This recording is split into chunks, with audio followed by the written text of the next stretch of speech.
हम यही सोचते हैं कि पूरे ब्रह्मांड में सिर्फ एक पृथ्वी है, लेकिन ऐसा नहीं है। ब्रह्मांड में हजारों पृथ्वी जैसे ग्रह हैं। जीवन पृथ्वी के अलावा कितनों पर है यह पता नहीं। खगोलविदों का दावा है कि हमारी आकाशगंगा में पृथ्वी जैसे लगभग 100 अरब ग्रह हो सकते हैं।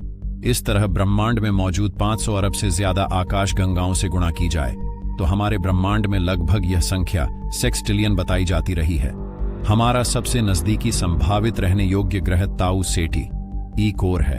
ताऊ सेटी ई कोर पृथ्वी से 11.9 प्रकाश वर्ष दूर है। अब तक के सबसे तेज स्पेसक्राफ्ट से भी वहां पहुंचने में करीब 51,000 साल लग जाएंगे। वैज्ञानिकों का मानना है कि पृथ्वी के अलावा अन्य ग्रहों पर भी जीवन की संभावना हो सकती है। हालांकि अभी तक इस बारे में पूरी तरह से पुष्टि नहीं हुई है। वैज्ञानिकों के मुताबिक बुध ग्रह पर इंसान केवल 2 मिनट तक का समय बिता सकता है। शुक्र ग्रह का तापमान 400 डिग्री सेल्सियस होता है। यहां की गर्मी इंसान सहन नहीं कर सकता। मंगल ग्रह पर इंसान 3 मिनट के लिए जिंदा रह सकता है। बृहस्पति ग्रह पर कई तरह की गैस है। यहां 1 सेकंड से ज्यादा इंसान नहीं रह सकता। शनि ग्रह की बात करें तो यहां जीवन संभव नहीं है। नेपच्यून सौर मंडल का सबसे आखिरी ग्रह और काफी ठंडा है। इसके अलावा इस ग्रह पर भी काफी गैस है, जिसकी वजह से यहां इंसान कुछ सेकंड से ज्यादा नहीं रुक सकता है। नासा के मुताबिक मंगल ग्रह के केंद्र में मौजूद भूकंपीय तरंगों की वजह से इंसान वहां नहीं रह सकता। हालांकि नासा के वैज्ञानिकों का कहना है कि सूर्य के सबसे करीब कहे जाने वाले बुध ग्रह पर जीवन हो सकता है। हालांकि अब तक माना जा रहा था कि सूर्य के करीब होने के कारण इसका क्षेत्र झुलसा देने वाला भरा होगा। सबसे पहले तो यह समझ लीजिए कि सूर्य कोई ग्रह नहीं बल्कि एक चमकता हुआ तारा है। सूर्य इतना बड़ा है कि हमारी पृथ्वी जैसे कई अनेक ग्रह को अपने आप में समा ले। सूर्य हमारे सौरमंडल में सबसे बड़ा पिंड है। सूर्य हमारे सौरमंडल का केंद्र है। वैज्ञानिकों के मुताबिक सूर्य का व्यास धरती के मुकाबले करीब 109 गुना ज्यादा है। सूर्य का आकार धरती के मुकाबले कई लाख गुना बड़ा है। आसान शब्दों में समझे तो सूर्य में एक साथ 13 लाख से ज्यादा पृथ्वी समा सकती है। धरती से सूर्य की दूरी चांद के मुकाबले 4 गुना ज्यादा दूर है। सूर्य का तापमान इतना ज्यादा है कि धरती से भेजी जाने वाले कोई भी चीज सूर्य से लाखों किलोमीटर पहले ही पिघल जाएगी। अगर धरती उसके संपर्क में आई तो ये भी खत्म हो जाएगी। अंतरिक्ष की दुनिया अब भी लोगों के लिए पहेली है।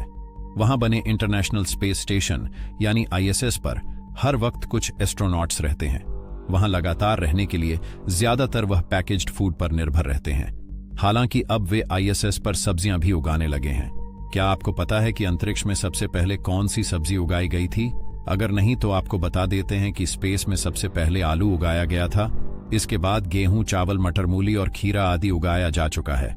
स्पेस में उगने वाली सब्जियां धरती पर होने वाली सब्जियों से ज्यादा पौष्टिक पाई गई। इनमें धरती की तुलना में पोटेशियम, सोडियम, जिंक जैसे पोषक तत्व ज्यादा मिले। वैज्ञानिक रोजाना कई तरह की खोज करने में जुटे रहते हैं। ऐसी ही एक नई रिसर्च ने सभी को हैरान करके रख दिया है। खोज में मिली जानकारी के मुताबिक स्पेस में कुछ जुड़वा सितारे अपने आसपास के छोटे ग्रहों को निगल रहे हैं। इंटरनेशनल एस्ट्रोनॉमर्स की ग्लोबल रिसर्च टीम ने इन 99 जुड़वा तारों की जोधियों पर रिसर्च के बाद यह निष्कर्ष निकला है।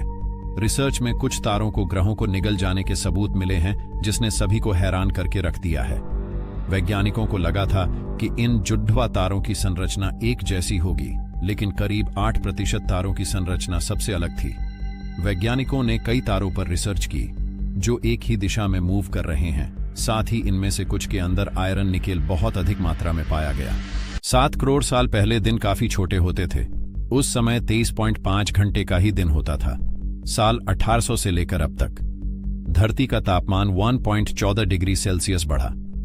यह 0.2 डिग्री सेल्सियस प्रति दशक की दर से बढ़ रहा है। क्या आप जानते हैं कि ध्रुवों की बर्फ पिघलने से धरती की घूमने की रफ्तार घट रही है? धरती अब पहले से धीरे घूमने लगी है। वैज्ञानिकों का कहना है कि धरती के ध्रुवों पर जमी बर्फ अब तेजी से पिघल रही है और भूमध्य रेखा के पास धरती पर वजन लगातार बढ़ रहा है। इससे धरती धीरे घूमना शुरू कर चुकी है और नतीजन घड़ियों के समय पर इसका प्रभाव पड़ रहा है। ये सब ग्लोबल वार्मिंग के कारण हो रहा है। ध्रुवों पर जमी हुई बर्फ पिघल रही है और सागर में मिलता पानी भूमध्य रेखा के पास वजन बढ़ा रहा है। नेचर में इस स्टडी को प्रकाशित किया गया है। स्टडी कहती है कि इससे धरती की घूमने की गति कम हो रही है और इसी कारण घड़ियों में से 1 सेकंड के समय को कम करना पड़ सकता है। इसे नेगेटिव लीप सेकंड कहा गया है, जो कि 2019 तक घड़ियों में से कम किया जा सकता है। हमारा ग्रह बीते 6 साल के सबसे पावरफुल सोलर तूफान की चपेट में आ गया। इससे पृथ्वी के मैग्नेटिक फील्ड में बड़ा डिस्टर्बेंस पैदा हुआ। NOAA के स्पेस वेदर प्रिडिक्शन सेंटर ने अनुमान लगाया है कि पृथ्वी पर एक भूचुंबकीय तूफान आया है। तूफान कमजोर लेकिन अभी भी एक्टिव है। वैज्ञानिकों का यह भी कहना है कि सोलर फ्लेयर के विस्फोट से पृथ्वी पर रेडियो ट्रांसमिशन बाधित हो सकता है। जब सूर्य की चुंबकीय ऊर्जा रिलीज होती है तो उससे निकलने वाली रोशनी और पार्टिकल्स से सौर फ्लेयर्स बनते हैं। हमारे सौर मंडल में ये फ्लेयर्स अब तक के सबसे शक्तिशाली विस्फोट हैं, जिनमें अरबों हाइड्रोजन बमों की तुलना में ऊर्जा रिलीज होती है। सौर हवाएं सूर्य से निकलकर हर दिशा में बहती हैं। ये सूर्य के मैग्नेटिक फील्ड को अंतरिक्ष तक ले जाने में सहायक होती है। ये हवाएं पृथ्वी पर चलने वाली हवाओं की तुलना में बहुत कम घनी होती हैं, लेकिन इनमें बहुत तेज रफ्तार होती है। सौर हवाएं 20 लाख किलोमीटर प्रति घंटे से भी ज्यादा की रफ्तार से बहती हैं। यह इलेक्ट्रॉन और आयोनाइज्ड परमाणुओं से बनती है, जो सूर्य के मैग्नेटिक फील्ड के साथ तालमेल बैठाते हैं। सौर हवाएं जहां तक बहती हैं वह सीमा हेलियोस्फीयर बनाती है। यह सूर्य का सबसे प्रभावित करने वाला क्षेत्र होता है। इस वजह से सूर्य से ज्वालाएं निकल रही हैं और उनके असर से पृथ्वी पर सौर तूफान आ रहे हैं। यह सिलसिला साल 2025 तक चलते रहने की उम्मीद है।